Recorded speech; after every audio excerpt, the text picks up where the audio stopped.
In the modern world, America prides itself on being the beacon of freedom. Personal liberty, individual rights, and the pursuit of happiness are core tenets of the American ethos. Somewhere along the way, this promise of freedom has been distorted. We've been led to believe that the right to abortion is synonymous with reproductive freedom, and that such freedom is the pinnacle of our progress as a society. Yet if we stop for a moment and truly examine this idea, we might see this so-called freedom as a manipulation, one that has shifted the conversation away from responsibility, morality, and the true meaning of human rights.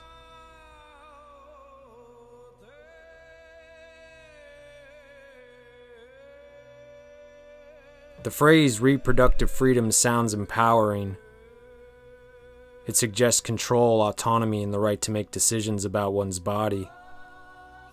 But beneath this powerful slogan lies a darker reality.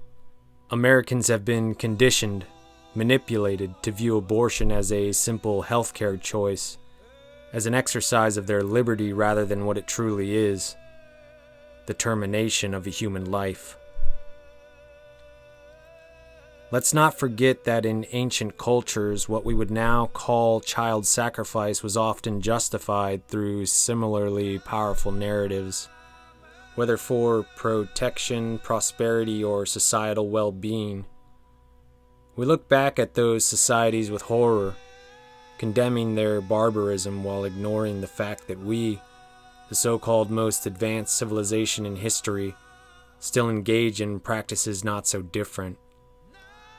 We justify the destruction of unborn life under the banner of reproductive freedom, but in the end, what are we sacrificing?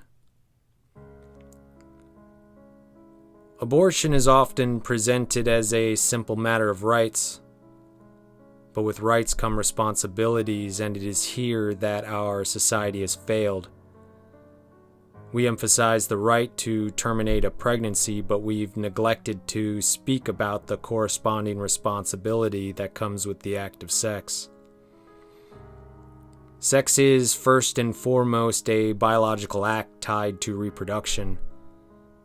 Yet our culture has separated the two, treating sex as mere entertainment, a casual activity stripped of all consequence.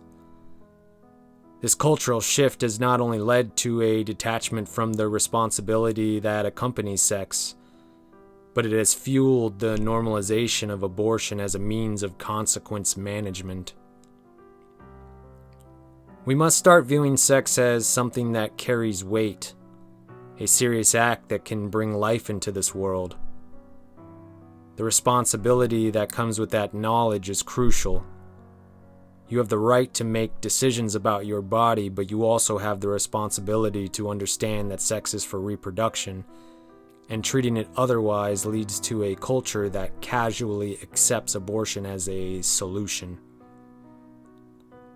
And this is where we need a cultural shift, a shift that makes abortion not a convenient option, but a last and worst case scenario. Instead of celebrating abortion as a hallmark of freedom, we should focus on promoting sexual responsibility, contraception, and above all, respect for life. Our culture must evolve to prioritize prevention over termination. Consider this: when a person is convicted of drunk driving, they are often required to attend educational classes and perform community service. The reasoning is clear. Drunk driving endangers lives, and those who engage in such reckless behavior must take accountability.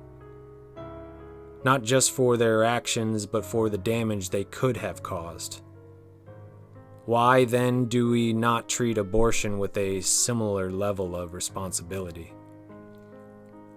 If abortion truly is a serious decision, a last resort as many claim, shouldn't it be treated as such?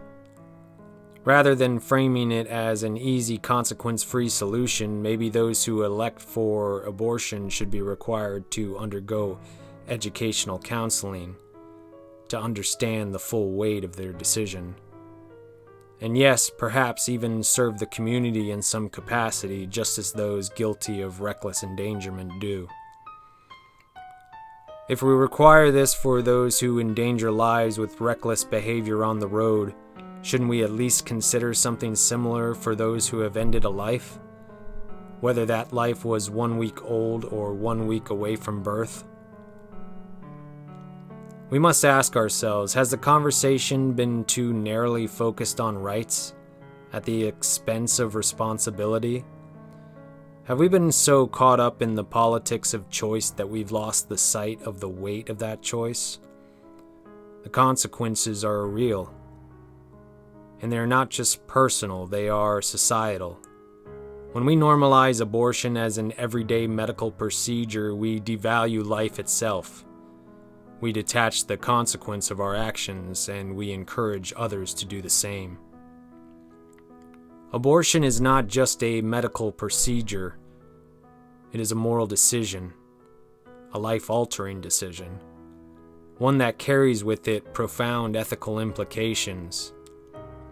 It is time for us to recognize that abortion is not simply an exercise of freedom, but an exercise of moral responsibility. Just because you have the right to do something does not mean it should be taken lightly. With that right comes the duty to be fully informed, fully accountable for the consequences of that choice. In a culture that pushes the idea that we should be free to do whatever we want, whenever we want, we must remember, freedom without responsibility is dangerous.